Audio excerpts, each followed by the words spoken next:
What up, my guys? Welcome to another show, man. Saturday, NBA Talk with Jay and our guy LJ from Houston, man. Y'all know how we do it on most Saturdays, trying to get this cash. What's up with you, LJ? Everything cool with you, my brother?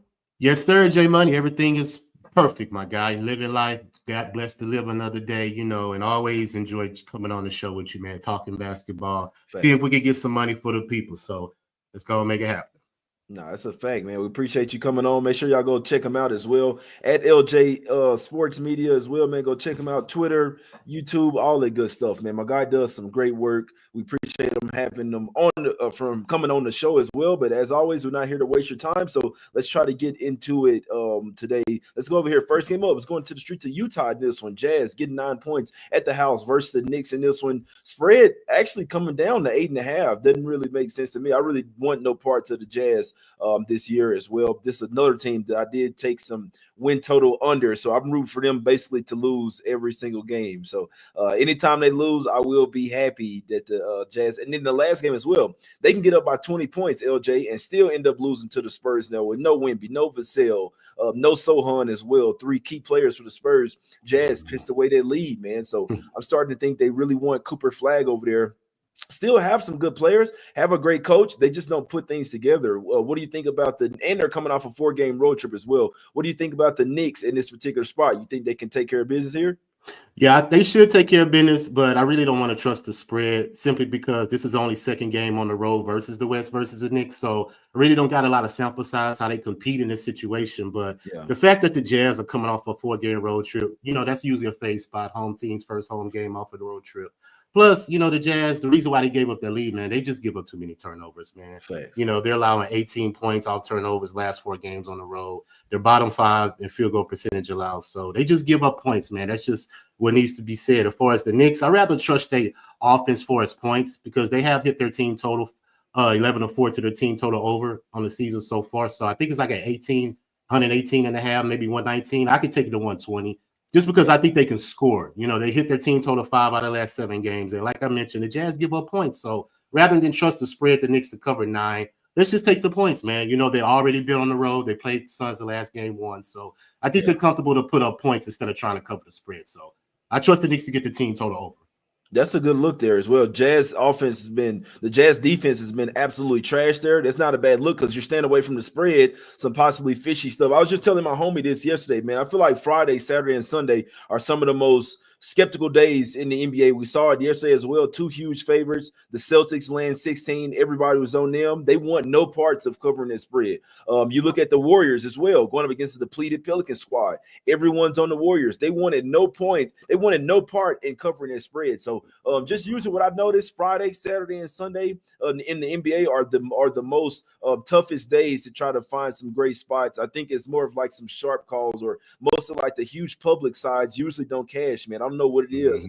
It could be that everybody's sitting at the house betting like the square sides. I don't know what it is, but that's just something I noticed. Friday, Saturday, and Sunday, I always take it super light in the NBA. I kind of feel like Monday through Thursday are the more days where you can really see things clearly, but you see some fishy shit happening Friday, Saturday, Sunday, man. So I usually stay off, but this could possibly be another fishy game. But I know that the Knicks are obviously the much better team. They just smacked up the Suns as well. But you did say that this is the second game on this West Coast road trip. So I know that I don't really want parts of the Jazz. They aren't getting close to double digits here at the house, but with them coming back home off a 4-game road trip, I always worry about the Utah Jazz, man. So that's a good look by you, staying away from the spread, just going with what we know, and that's that the Jazz defense has been absolutely ass, man. Let's go over here to Orlando in this one, LJ. Magic land 9.5 at the house versus the Pistons. You have any thoughts on this game? And my guy Lingo Wick in the chat say he liked Brunson over assists as well. Yeah, I would look for Brunson assists. The Jazz give up a lot of assists to the point guard position, so Brunson should definitely get assists. If it's at 7.5, 8, that's definitely a good look as well. Thanks. But this game, Detroit Magic, man, I don't know, man. I didn't really come to anything on this one. I don't like the fact that Cade is out for Detroit. That's just too much offense missing. He's a PRA guy for that team. So the fact that he's out, I don't see Detroit scoring a lot of points in this game. They have a losing record on the road versus the East so far already. So the only time you can really look at Detroit is early. They're 7-2 against the spread in the first quarter on the road, but they don't have Cade. So that's one of the reasons I'd even try to cap this game for the most part. The Magic are good at home, as we know. They are 3-0 at home versus the East so far this season. But their traveling schedule, Jay, this is their 4th game in 6 days. The last 3 games they've been on the road. Then they come home for 1 game, go back on the road Monday, back home Wednesday, back on the road next Friday. Damn. So that's just too much traveling, Yeah. for them to try to get some cohesiveness and consistency as far as playing a game, So Thanks. all that reason, I just stayed away from the game, just too much inconsistency for me. Nah, that's a fact, man. Yeah, it's definitely a tough game to cap. I'd love for Cade Cunningham to be in this one. I'd be all over the Pistons. I wish I could get there with the Pistons here. So, like I say, I mean, I always look at both sides of it. The Pistons are obviously coming off of an overtime loss as well. So that's not good coming off of an overtime game. They lost that game versus Charlotte, but shout out to them as well. They were down that whole game. And then the fourth quarter, I believe, let me see what they outscored Hornets. They came out in their fourth quarter, outscored them 30-16 to push that game to go to overtime there. So, and if Cade Cunningham didn't get hurt, he left the game with a hip injury, like he didn't play in overtime there. So when I saw Cade, I say, damn, man, the Pistons, that's their shot to win right there. Once Cade's out, their offense was absolutely horrible, man. So I do feel like I say, looking at the Pistons here, they need Cade Cunningham. He's obviously their best player on the team by far. He's their starting point guard. Maybe they're going to try to go with Ivy being the point guard. I think that they should give Sasser some run off the bench. I guess Bickerstaff, he hasn't impressed Bickerstaff because Bickerstaff don't want to go to Sasser really at all. He's actually going to run Holland on the second over him, or Wendell Moore. So I'm saying, so I think they should play Sasser a little bit more, but maybe he hasn't been practicing hard. Something that Bickerstaff is seeing that he's not playing, but they're going to have to rely on somebody. Because you need someone to facilitate the ball out there, man. So really, because this is a great spot for the Pistons, but I can't get there without I can't go official with it without Cade Cunningham out there. But if you look at the Magic, this is supposed to be a phase spot for the Magic, guys. Obviously, they're coming off a huge emotional win versus the Lakers. Franz Wagner with the game-winning three-pointer there, pretty much. So. You're coming off a huge win, and just look at this as well. Body clock wise, this is not a spot that I want to lay double digits with the Magic team. They're coming off 3rd game in 4 nights. This is 3rd game in 4 nights as well. Only 1 day of travel. So remember, you're leaving LA. You're leaving LA super late at night. Now I know that you gained 3 hours with going overnight because you're going from west to east. So you're gaining 3 hours, but it's also body clock wise. You're going from playing these 3 super late night games. They were in Phoenix, then the Clippers, and then the Lakers as well. And it's still traveling between every one of those games, even though they didn't have to fly anywhere from the Clippers, but it's still not the same arena. And so you look at this. Now you go from LA to Orlando. With only 1 day's rest. If anybody has went from the West Coast to the East Coast, I'm telling you, that is a major change on your body. I could see the Magic possibly coming out in this game sluggish and not necessarily looking their best. I know that they ball out at the house as well. I mean, this team has won 7 of their last 8 games and covered 7 of their last 8 as well. But I just the way that I like to look at games, I don't like this spot for any team that's coming from 3rd game in 4 nights. I mean, then this is 4th and 6 with travel going from literally the west tip to the east tip. I don't like this spot, especially laying double digits. But like I said, I just really wish that I had Cade Cunningham here. I don't care if this line was 6 and I had Cunningham, I'd be sprinkling on the Pistons plus the points and the money line. But without him, he's just too big of a piece for the Pistons, in my opinion, man. It's kind of like LaMelo Ball or something being out for the Hornets. I can't get there, man. So in theory, it should be a phase spot for the Magic. But we know that the Pistons, they really need Cade out there. So would really like to take Pistons here, but I'm probably going to stay off this game officially. But I think it's a horrible spot to be laying close to double digits with the Orlando Magic, in my opinion, in this one, LJ. Let's go over here to Milwaukee. Bucks laying 7.5 at the house versus the Hornets. What do you think about this game, my guy? Yeah, interesting spot. A week ago, we saw that the Hornets pulled off that victory versus the Bucks on that call. Right. On LaMelo Ball. Oh, yeah. So yeah, they're going to be pissed. I know the Bucks are remembering that today. So, matter of fact, they came off that win last night also versus the Bulls. So, they sitting pretty right now, man. I think the Bucks are sitting good. You know, they probably think they got some cohesiveness, there's some chemistry going right now. So, I believe they're going to win the game, but I'm not going to trust the spread just because I just believe, you know, that the fact that they won last night, that was a big game for them in the division to win. And now, you know what I'm saying? I don't think that the starters are probably going to play that lot. Giannis had a huge game last night, man. So I think it's for me be more of a Bobby Portis game, Jay. Okay. So I looked at his points, over 12.5 points. He's averaging 17.5 points the last 3 games last year versus the Hornets. And he had 21 in the first game last Saturday. So I believe he's going to be the consistent piece. He gets most of the minutes off the bench. He's the 3rd leading scorer on the team. So the fact that he is going to get the production, I believe Giannis is going to take it easy for the simple fact he had a big game last night, man. And like I said, this is a revenge game for them. Dame, he wasn't in that game last Saturday, so he's back in this one. So I just think Milwaukee's going to be primed to win this game. And the Hornets, man, they're horrible defensive-wise, especially in the paint. They're giving up maybe 55 points in the paint last 4 games. And that's where the Bucks like to eat, especially with Giannis, in the paint, dominating the boards, things like that. So the fact that the Hornets are 0-4 on the road versus the East so far in the season, I just believe that the Bucks are primed to win this game. 7 out of the last 8 games they've played at home, before they go on the road, the last 2 games to end the month. So 5-2 so far straight up in that homestand. So I believe the Bucks take care of business on the money line, which I got them connected to a parlay later that I will mention. But as far as that, that's all I got in this game. Bobby Porter's over 12.5 points off the bench. Okay, I like that. Definitely have the size advantage as well. He's a bench player, but he'll play most of the time. He'll play starter minutes out there, so that's a really good look from you as well. That's kind of like Malik Monk for the Kings, where they leave. They have to have somebody off the bench to be that microwave scorer and be able to score whenever guys like Giannis are on the floor. So that's a really good sharp look there by you. I'm riding with LJ today. I'm telling you that right now, man. And you look at the Bucks. They're actually starting to play a lot, like sneakily.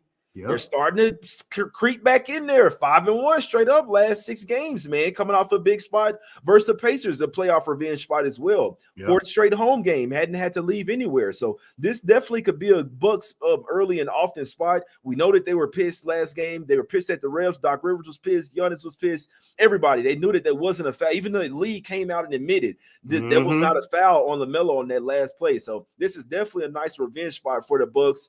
That's definitely a great point there by you, LJ. Some great looks there. Let's go over here to the streets of Chicago in this one. Bulls getting 5 points at the crib versus the Memphis Grizzlies in this one. Do we think that the Bulls can win back-to-back games? Obviously, they just came off a nice win and in the in-season tournament win as well versus the Hawks. But this ain't the Hawks right here. They've actually They've beaten the Grizzlies 4 straight times as well, bro. And earlier this year, October 28th, they beat them 126-123 in Memphis. What do you think about this game? Can the Grizzlies possibly get some revenge here?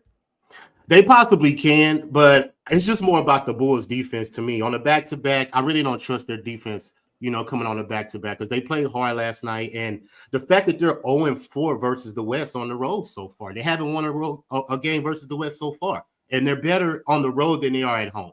So that's how I look at the game as far as the Bulls. Note the rest advantage. They're 0-2 so far in the league, so far in the season. So this is not a good spot for them. Like the only way you really can look at the Bulls is just look at LaVine's points. DeRozan's gone. He's getting the most opportunities. He's looking to score. He may still be traded later on in the season. So he's going to try to stat pack, get his numbers up because teams are looking at him potentially as a trade piece. But far as Memphis, I'm really looking for Ja to come back. You know what I'm saying? Even though they are good in the first half and the first quarter, 12-4, both against the spread in the first quarter and first half on the season.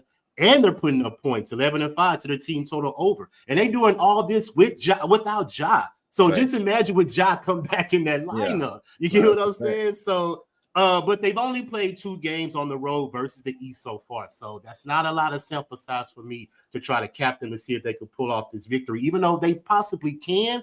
But the fact that this is just a pit stop on the road because they go back home their last 3 games of the month. And I want to point something out, Jay. Next Friday at home versus the Pelicans, Ja may be back in that lineup. Yeah, he should be. That's one of them eyebrows for you, bro. Face. Circle that game next Friday at home in Memphis. But for this game, I don't have nothing. Just LaVine's points lean over. But I'm waiting for Ja to come back. Now, Desmond Bane could get his assist because the Bulls give up a lot of assists to the guard position. Right. But is Bane really a point guard? You know what I'm saying? He's more of a shooting guard. You know what I'm saying? So I'd rather just lean that way. He may get it. But Scottie Pippen Jr. could get the assist because he usually is the ball handler. So either one of them possibly could get it. That's why I just stayed apart and I just stayed on the sideline for this one because I'm really, really waiting for Ja to get back in the line. Yeah, that's a good look. And you look at the Bulls; they're coming off a win. They're actually been playing all right. They're 6-2. They're 5-3 against the spread in their last 8 games. So, but they have not won back-to-back games for whatever reason. There There was you a go. spot where they covered back-to-back, and they had covered versus the Cavs and then covered versus the Knicks. But other than that, if you look at their schedule, it's been win-loss as well, man. So when you really look at it, they have not. The Bulls haven't been really one of those consistent teams. They'll have a good game, Mhm. and then the next game they'll kind of drop one. You look at the Grizzlies. This team has actually been balling 7-1 against the spread last 8 games, 8-2 against the spread last 10. So the Grizzlies, even without John Morant and without Edie as well, this team has actually Mhm. been playing pretty well. To be honest with you, they have revenge. I'd like to lean to the Grizzlies here. I just didn't like the spot that they're coming off four, like you said, 3 straight home games. Then you play one non-conference. We've heard them talk Yeah. about they don't really care about the non-conference games, and then back home for 3 straight home games as well. So this is somewhat of a little funky spot coming off 2 days rest. I'd lean Grizzlies here, but I didn't end up laying the points with them, to be perfectly honest with you. But Grizzlies are nothing for me in this spot. Let's go over here to the streets of H-Town in this one, man. The Rockets, they took my money. I didn't have a huge bet on the game, but obviously still was trying to win it, man. Blazers got absolutely smoked. I've been riding with them they had covered 4 or 5 straight games. I've Mhm. been riding with them, so I mean, I had some Blazers money to play with, but they definitely took a little bit of that. Rockets smoked them yesterday. It's not a game I have much on. Do you think the Rockets win this game by double digits once again? I mean, they could, but I'm not going to take it. I've been winning on my Rockets in the first half, as y'all already know. That's the spot I take them. 8-2 against the spread in the first half at home on the season so far. So if you want to run that back, you might as well run it back. It's at 7.5. It was at 7 last night, so it just went up a half. But I still believe they'll take care of business. But another game that I feel it's going to be mostly the bench players playing in this game. Just because Portland just doesn't have the hogs, man, to keep up right now. 2 of the starters have been missing. Anthony Simons just came back last night, but he didn't have a good game. So I just think their chemistry is off just because they don't have their full lineup. Yeah. And not to mention, last night. you get what I'm saying? So, and they're 1-5 on the road this month, versus the West anyway. And that one win was versus the Pelicans. Then you have 2 more road games on the road after that. So they're not a good road team. And for the simple fact the Rockets have been humming at home, and I talk about it all the time, man. Udoka got them boys playing defense. I'm talking about on the perimeter. They rebound the ball. They don't give up second chance opportunities. So if you don't make your first shot, you possibly not going to get another opportunity because the Rockets crash the boys. That's what Udoka preaches. Effort and defense is what he's looking for. And I'm telling y'all, the 2 hogs off our bench, Tyron Eason and Amir Thomas, it's just game changers, man. They're averaging 16 plus minus off the bench on the season. Both of them averaging around a 25 PRA. And they're getting steals. You get what I'm saying? So they are a feisty team that plays every possession hard. And I really feel that they want to get to the finals of this NBA Cup because they're putting up points and they're in a good bracket to where they could be in those semifinals. And I'm going to probably make Vegas when they have those semifinals too. I'm probably going to want to go out there and watch my Rockets live. But other than that, I'm on the Rockets first half, Jay. I'm going to keep riding with it until they tell me to stop. 7.5, I got it. Until the wheels fall off. Until the wheels fall off. You get what I'm saying? And of course, I'm going to take Jalen Green over 19.5 points. I ran it last night. He didn't get it. He had 17. But I think he's going to get it again. Just because Portland allowed the 4th most points to the point guard. Jalen Green plays very well on back-to-backs. And they can't guard him. They have nobody on that perimeter that can guard him. So I believe he puts up his points tonight. Rockets first half minus the 7.5. And that's where I'm at, man. I'm going to ride it like you say until the wheels fall off. Hey, I can't talk you off, man. Yeah, I'm staying away from them Blazers, man. So I mean, they might get smoked again, man. I'm not going against the Rockets at the crib in this one, man. I know yesterday I said if the Blazers don't cover it, I'll take them again today. I'm staying off this shit, man. I'm waving the white flag today. Let's go over here to San Antonio in this one, man. Down the street from Houston, you feel what I'm saying? Down the freeway. Spurs getting 3 at the crib versus the Warriors. Warriors was working for the books last night. I'm telling you that right now. You could just tell they wanted no parts of covering that spread, but looks like Wemby possibly comes back in this one. He went through shoot around. I was just wondering, like, damn, why this line dropped from 5 to 3? Is Steph questionable or something like that? I didn't see anybody questionable for the Warriors. Looks like that is Wemby was the reason why this line's coming down. So do you think it's went too far? Obviously the Spurs coming off back-to-back wins, huge 20-point comeback versus the Jazz as well. Back-to-back wins without Wemby at the crib. Do you think that they can hang or have enough depth to go up against Golden State in this spot, though? If Wemby comes back, I believe they will because they get that extra scoring and defensive presence on the boards. But I didn't get to a side not just yet, just because they're still questionable. Wemby, Vassell, and Keldon Johnson is questionable. So that's a lot of scoring right there that you're going to have to need for me to keep up with the Warriors because the Warriors can use all their players. Their bench, like he gives the bench a lot of minutes, Steve Kerr. And I think he's going to do that tonight because, like you say, they had to fight off the Pelicans last night and barely win the game. Not only cover the spread, they barely won the game. That's you see what I'm saying? And the fact that how the trash the Pelicans are, how motivated the Warriors going to be against the Spurs on the back-to-back.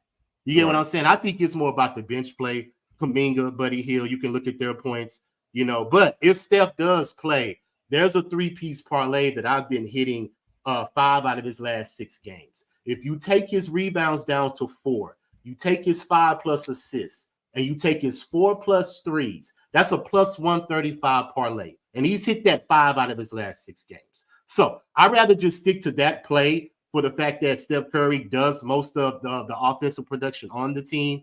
But the questionable pieces for the Spurs, to me, is keeping me off the game right now. But if Steph is ruled in and if Wemby is ruled in, I believe I'm gonna get into this game some kind of way. But the Spurs are feisty. They're 6-1 at home versus the West so far.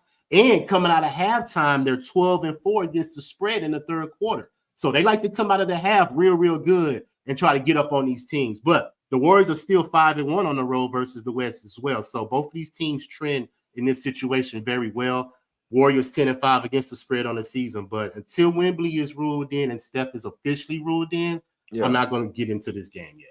Is Steph questionable or what? I believe I saw him at first, but I don't know. He may be in. Like I said, I'm gonna run the parlay anyway, to be honest with you, because I believe he is going to come in, but he probably not play a lot of minutes. I don't see him on there. It looks like Wemby's game time decision, but it's as green. So he's probably more of probable. I know Keldon Johnson is a true so Vassell is out. He's unlikely to play. Wemby is sitting at green game time, which means he's probable to come back. That's why you see this line move. I don't see anyone on there for the Warriors. I don't see anybody. So that's one of the main things I was trying to figure out why this line was going down to 5-3.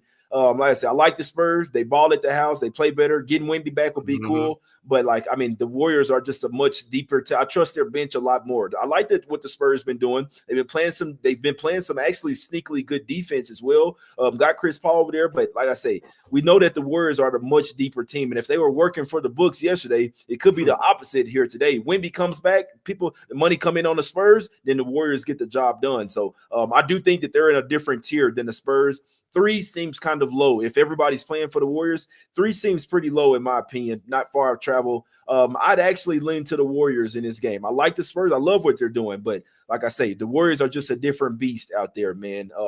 And I don't think Chris Paul can keep up with Steph Curry out there. So I'd lean to the Warriors in this particular spot. Last game up, man. Let's go over here to the streets of LA in this one. Lakers laying 4.5 versus the Nuggets. That's pretty crazy right there. What do you think about this game? I mean, the Lakers should be up for this game simply for the track history that they have versus Denver. Denver's won 9-1 straight up in the last 10 versus the Lakers. So they had a hard playoff series last year. So I'm expecting the Lakers to get up for this game. They are at home. They're 5-0 at home versus the West overall so far. And they're 5-3 against the spread in the first half at home. What is Denver in the first half? 3-11 against the spread in the first half. So take the Lakers early. I believe that will be good money. But as far as the full game, I don't know if we can trust it. You get what I'm saying? They may win on a last-second tip-in or maybe a last-second shot, just like Orlando hit on them the other night. So it may be the complete opposite today. So, you never know. I needed that, Wagner. I needed that shit, man. That shit saved the day. Yeah. That money line, I needed that. That kind of saved the day right there, man. Shit. But the fact that Denver's on no rest, Jokic is back, so you always can look at his triple-double. He's been smashing that. So, but they were down 21 points and still lost last night to Dallas, man. So I think that was a lot of energy to exert to come back and still lose. Now you got to play the Lakers, who is your rival that's been, sovereign probably at the bits to try to get back at you. So I can easily see the Lakers winning the game, man. But, I took some props, as far as Denver. Christian Braun, man, over 13.5 points. I don't know why the books won't raise this number. He's hit this number 11 out of his 14 games so far. They still ain't raised the number.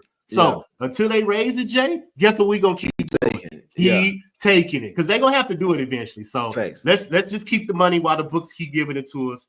And on the Lakers side, I'm running with AD 25 points plus the win. I got it at minus 112. He had 28. He averaged 28 last year versus Denver in the playoffs. So I believe he gets 25. I took LeBron's 20 plus points plus the win, minus 130. He's had 20 plus points, 14 straight games versus Denver. And I also took AD up to 27 points, parlayed it with LeBron's over 9.5 assists because I believe he gets 10. And I got that at a plus 175 parlay. So those are the props that I'm on. And for as the last piece of that parlay, I took Milwaukee parlay money line, and I took the Lakers parlay money line, and I got a plus 110. So that's my play. I can't talk you off. Yeah, this line kind of scared. So when the Lakers, I did expect them to drop that game versus the Magic. I'm glad the way everything went. I don't know if they should be laying 4.5 here. I did originally think that this was a spot for the Lakers, to be honest with you. Obviously, JJ Redick, he's coming in, he's gonna say, hey, we've been getting owned by the Nuggets. Darvin Ham isn't here anymore. This is my job to this would be a really huge game if JJ Redick could get this win here. I just don't know about this 4.5, bro. I think this is a little too rich for the Lakers, in my opinion, man. The Lakers are a great team. They've been playing well. This number is a little crazy, them being laying 4.5 versus the Nuggets, in my opinion, man. So we noticed a back-to-back for the Nuggets. Jokic finally came back for the versus the Mavs yesterday, but they didn't cover their game. They actually got trifecta. The Mavs had the lead pretty much from start to finish in the game. Covered first quarter, first half, and full game as well, man. Only thing that the Nuggets did, they came out in that third quarter, outscored them 36-22. But like you said, fell short in that one. Let's look at the minutes that they played. So Jokic came back and played 39 minutes, damn near 40 minutes with a 33-point triple-double, man. It's crazy. You know what I'm saying? He probably get a little bit more rest now that the baby's not around. He probably is going to get a little bit more rest on that plane heading over there. We know that it's just something with them. They own the Lakers. They own them. So half of me says that the Lakers that JJ Redick want to cook some up. It's a really big possible win if they can beat the Nuggets, and he'll be like, all right, I'm the one that's for this job if they can get this win. But we know it's just like it doesn't really matter the situation. You see what I'm saying? The Nuggets have just owned them 9-1 straight up last 10 games, guys. 7-3 against the spread. This is when the Lakers were even younger as well, a year younger. Now they got even more to LeBron. So they got even more tread on the tires. So this is a scary game for me. I'm not gonna lie to you.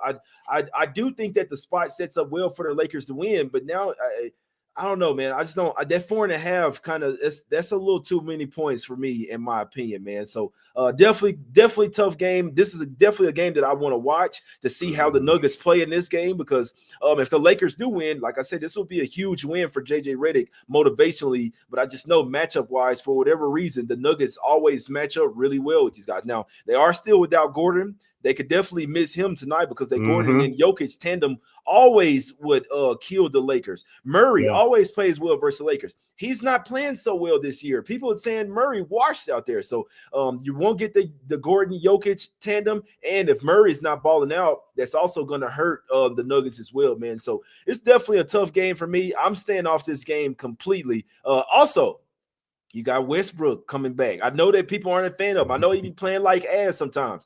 He hates the Lakers. He hates the way they did him. So you have a few narratives here on both sides. This is a game that I'm going to stay off of. I'm just going to watch, in my opinion. Lakers, while their offense is extremely better with JJ Redick, they kind of forgot about the defensive part. You see what I'm saying? So I'm off this game, man. Maybe look at some Westbrook props.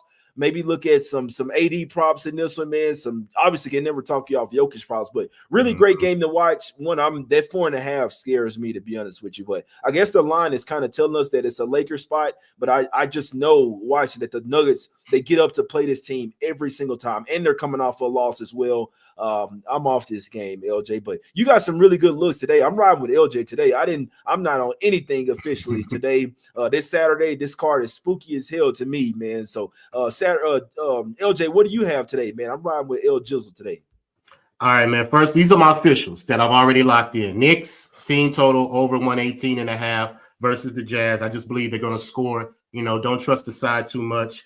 Portland and Houston, riding with my guys first half, minus 7.5 Houston Rockets. And I'm also on Jalen Green over 19.5 points, riding back to it.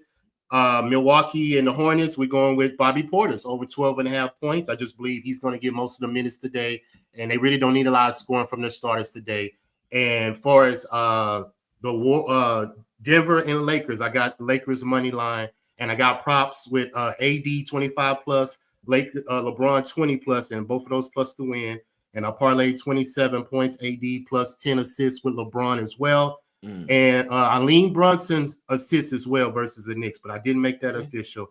And last but not least, I parlayed the Milwaukee Bucks money line, and I parlayed the Lakers money line. Just because both of those situations, Milwaukee wants revenge versus that Charlotte loss, and the Lakers are a nemesis versus Denver. So I believe both of those teams are going to be looking to win today, not necessarily cover, but make a statement and win just because of the history of them. And I like your narrative with JJ Redick, man. If they beat Denver, the ownership is going to be looking at him and say, okay, we made a good decision because we haven't won with the coaches we have. So he's going to be scheming up. That's a pretty big. It's a pretty big game for the Lakers. That's why I say when I looked at it ahead of the Magic because I'm like, shit, they got the Nuggets on deck. That's a huge game for the Lakers. You see what I'm saying? So I told Jay Briggs that yesterday, I always look ahead to the games, bro. The next game, I always do it because there could be possibly a look ahead, anything. You see what I'm saying? That type of shit matters. They look at the schedule when the shit comes out and they circle certain spots, man. So this is probably a circle